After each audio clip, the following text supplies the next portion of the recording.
Parker Schnabel is risking everything to build an empire in the Klondike. And just 28 years old, he's leveraged everything he has to buy the $15 million Dominion Creek claim. Parker Schnabel just found the BGG guest gold mine in history from season 14. Hope keep watching for more details. Hi guys, what's up? My name is Lemon. Welcome back to my channel. Like this video and enjoy this video.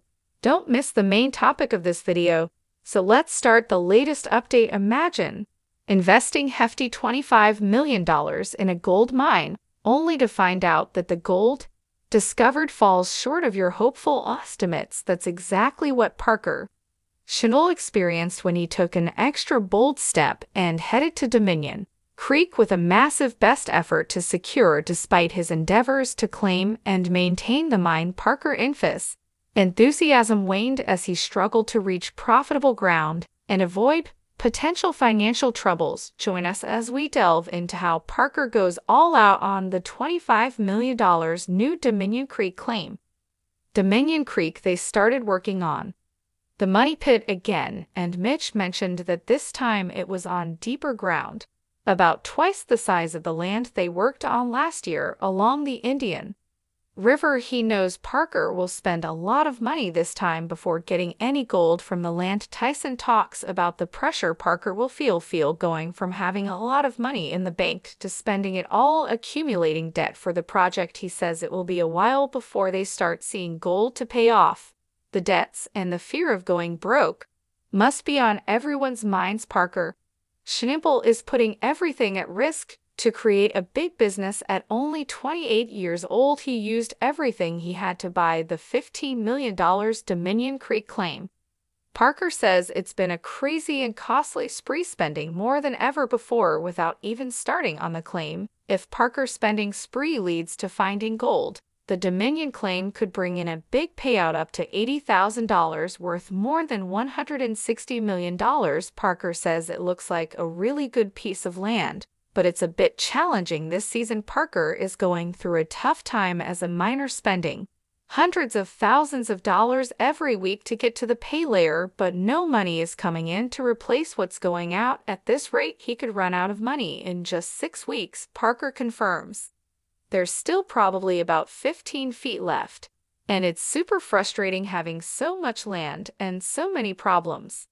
Financially, he thinks the only way to get this done quickly is to have a plan in place. The Dominion claim is a reminder of the work done by Timas since the gold rush of 1986. Back then, their mining tools were not so good at cleaning up dirt, leaving a lot of gold in waste tailings. Parker found old tailings near Gold Run Creek, thinking they could bring in some quick money. He shows Gold Run a super rich creek and where it was dumped in Dominion, guessing it was because it's in the same area, and he thinks there's gold in the tailings.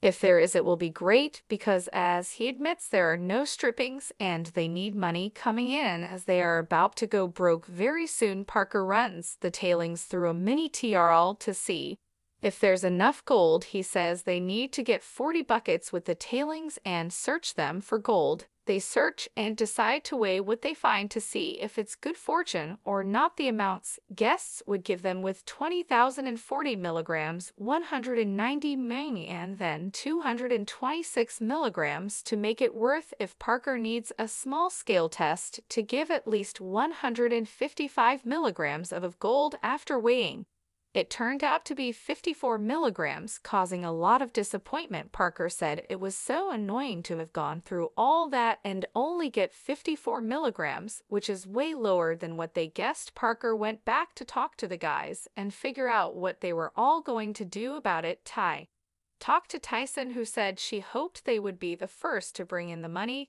to start paying the bills. Tyson responded saying he hoped they were sitting on a pile of gold, because they needed a successful day to get gold.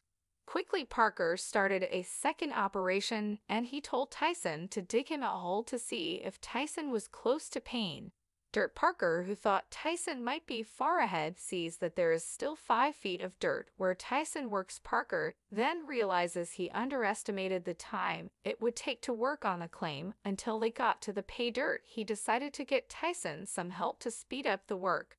because the timeline was blow up and not nearly what they thought it would be.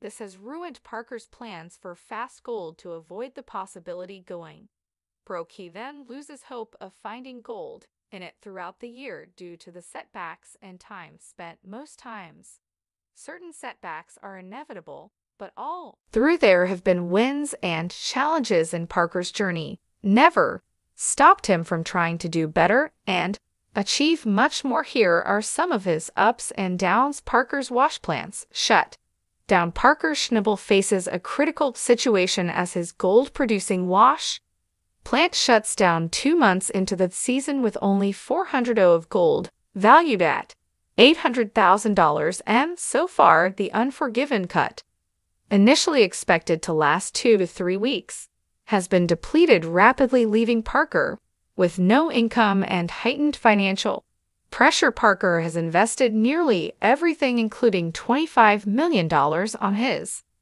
Dominion Creek claim, and is spending more daily in the pursuit of gold with no new cuts available. Chris Dumit expresses concern about Parker's immense stress and unprecedented debt, emphasizing the urgency to find goals to fulfill mounting financial obligations.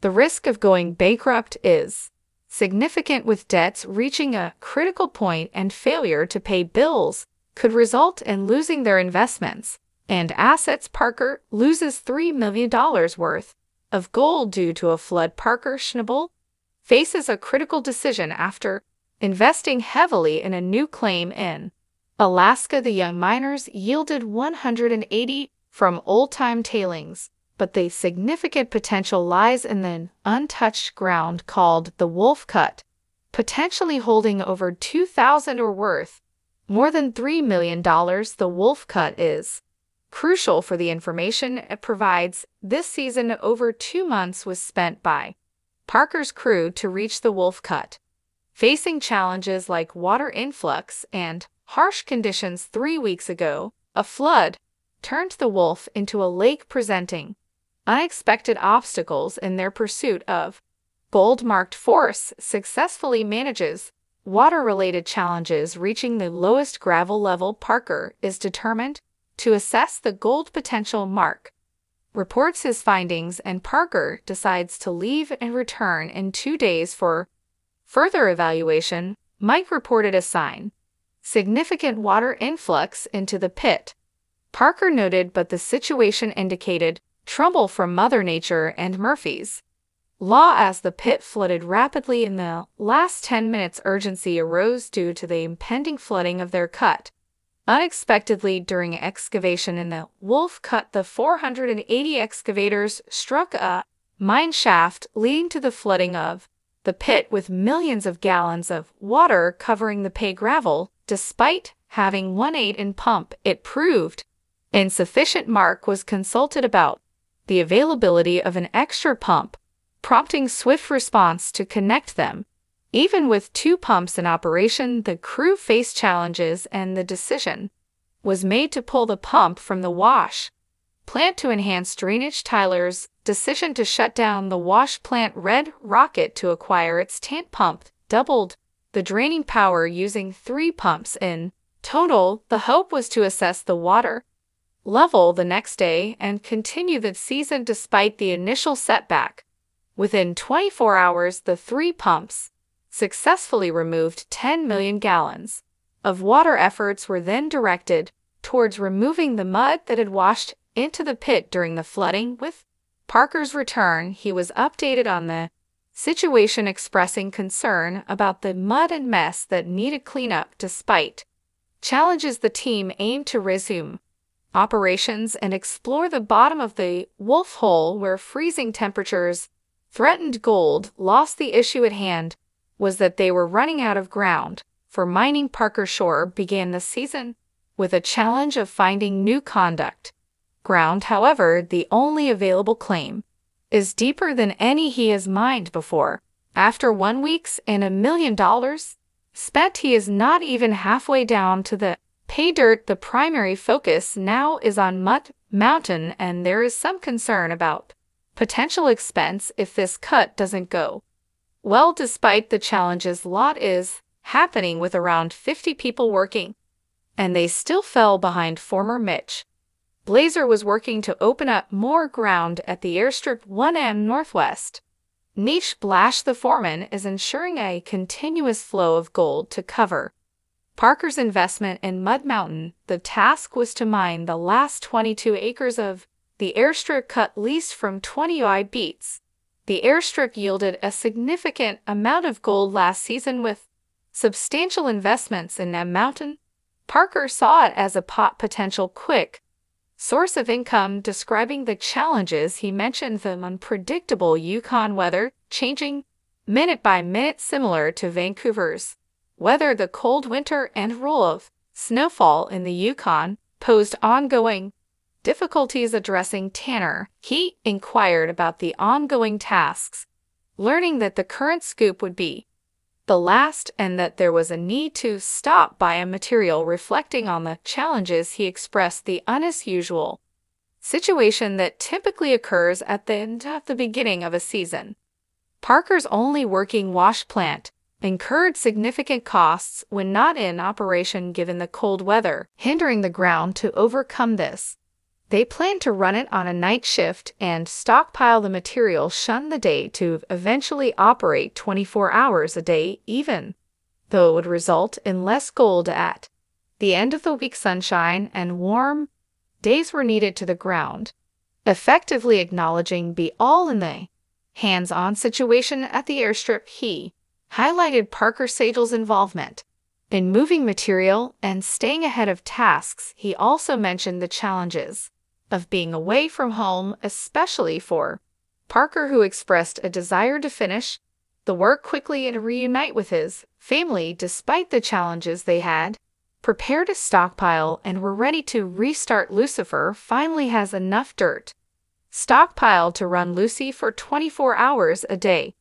They've been working on exposed, clinging all the frozen areas to the ground and processing it through the wash plant. It feels great to wash rocks and make money, but the key is to have everyone on the same page working as a team, and that's exactly what they're doing now. The goal is to get that gold in the jar with Mud Mountain still not stripped. Parker relies on the gold Mitch and Tyson mine from the airstrip cut. However, due to the lack of pay, the plant was down for 36 hours as the team goes ahead and counts the gold. They're hoping for over 200 with their runtime. The count reveals 2,340 are worth over 420,000, beating the season average by 23. Though it's considered good, especially with consistency averaging almost 2.20 per hour, similar to the previous year. Chris the Egg cleans up another 230 in this cleanup, bringing the Southeast in total to about 66.45. Acknowledging the team's efforts, there's gratitude for their hard work. Despite battling struggles, the challenges included frozen ground, requiring an all-hands-on-deck approach. Parker even contributed by snowplowing himself out in a rock truck. The sentiment is that if such efforts are what it takes to put gold on the table, that's what they're going to do. The biggest gold nugget ever found since Australia's first major gold rush in 1851, nearly 2.50 tons of gold have been discovered in Victoria's Golden Triangle. Geologists estimate that millions of tons are still waiting to be found. Victoria is known for their big gold and a lot of opportunity, and that was where Parker found a huge gold nugget. The original welcome stranger melted into gold bars worth nearly $3 million today. Tyler explained that they had indeed secured some ground around the prospect. He mentioned that he had arranged something with a person named Ray Murray, who owned substantial mining shafts on a property. Expressing his hope, he asked if it would be possible to find a small test trimmer or screen deck, estimating the budget at around 8 or 10 grand. Tyler suggested that they could tap into his contact to potentially purchase one. Tyler and Fred headed south in pursuit of a mini wash plant so that Parker could test any ground they discovered for gold. Parker and Danny were dragging 8 miles to German Gully to prospect the hard rock mine from the original Victoria Gold Rush. Tyler expressed his curiosity about the abundance of hard rock in Australia. Acknowledging his unfamiliarity with the hard rock aspect, he pondered if it could be a viable option in the Yukon Gold, worth $1 million found in a week. They said Parker has to mine in Alaska this season or might lose a $100,000 deposit. They also said hi to Tyson and told him Mitch and they were going to Alaska for a couple of days, saying it's important to keep the dirt flying. They worried if Tyson could handle things well while they were away. They hoped to show Mitch and Parker they could manage letting them go to Alaska and securing the young's future. They felt excited about going to Alaska, but unsure about leaving due to needing more people. Thinking about the challenges, they talked about running side by side, trying to get $450 and $800,000 of gold by the end of the week. They knew Tyson had a lot to do and they were falling behind, but they promised to help without causing problems with Laugh. They told of piling up dirt and having to David ditch. They mentioned a new guy, Jacob McClaw, was dealing with leftover dirt and watching for issues. They explained a problem with Big Red's dirt conveyor. They described fixing it by hand despite problems. They said they got it working again. They talked about a busy week with town managing 2 wash plants. They mentioned a mistake with the dirt and the need for certain dirt. They discussed Tyson doing well as a boss. They also shared good things from Alaska, like finding a new washed plant finishing. They gave gold production details for the week and said they believe they could do it again. They ended by saying good things and recognizing everyone's efforts. 59 of cold were found. Parker Spool's drive for cold was unstoppable during his 10th season in the Klondike. He pushed his crew to mine more ground than ever before, and with the clock ticking due to the expiring license, the decision was made to get closer to Alaska before splitting forces and opening another claim. Parker expressed his desire to have all 90 acres of the air stripped down to pay dirt. The team had already stripped 40 acres and mined 1,500, worth nearly $3 million. The success was attributed to having a great team, and they believed they were close to their goals. Parker's wash plant knocked out the 11-acre Easy Street cut. Now the 50-ton beast needed to be moved 500 feet to partner up with Lucifer to tackle the 23-acre Bear Cuffs. The entire season depended on 2 plants running their cut, and the urgency was stressed.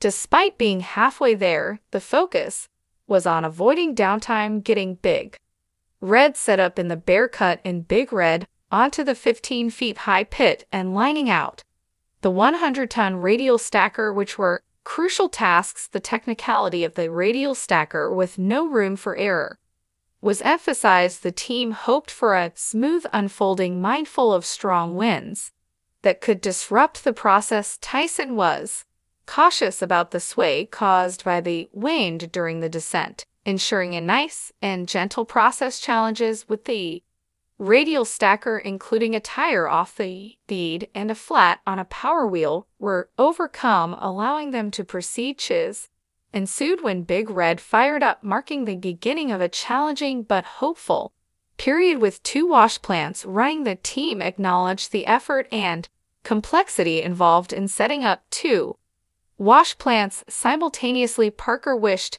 to make $50,000, and the acknowledgement of having some gold would discuss unexpected issues with the grizzly bars and the need for a mechanic were humorously mentioned. The sight of the 2 plant running side by side was considered significant, signifying a new phase the crew's progress towards a 50,000 hour career milestone was detailed with the need to bring in 290. The crew worked towards this milestone without informing Parker of their progress. Chris revealed the crew achievement of the 50,000 OS milestone, to Parker celebrating the team's contribution to Parker's career, and the idea of pouring one out for Grandpa John was suggested and appreciated, expressing gratitude for the crew's role in Parker's success. Parker and his team are determined to never give up even when faced with tough challenges on their bold hunting expeditions, and while they may be tough, they can't compare to the durability of our new Noise Special Tough phone case, designed to protect your phone while preserving its sleek and stylish appearance. This phone case is the ultimate solution for anyone who wants to keep their phone safe from damage. Discover them right now by clicking on your screen or checking the first link in the description. Let's hear your thoughts about this episode of Parker's Conquest. I also like this video, and subscribe to our channel for more exciting adventures. Stay tuned for more. Thanks for watching my video.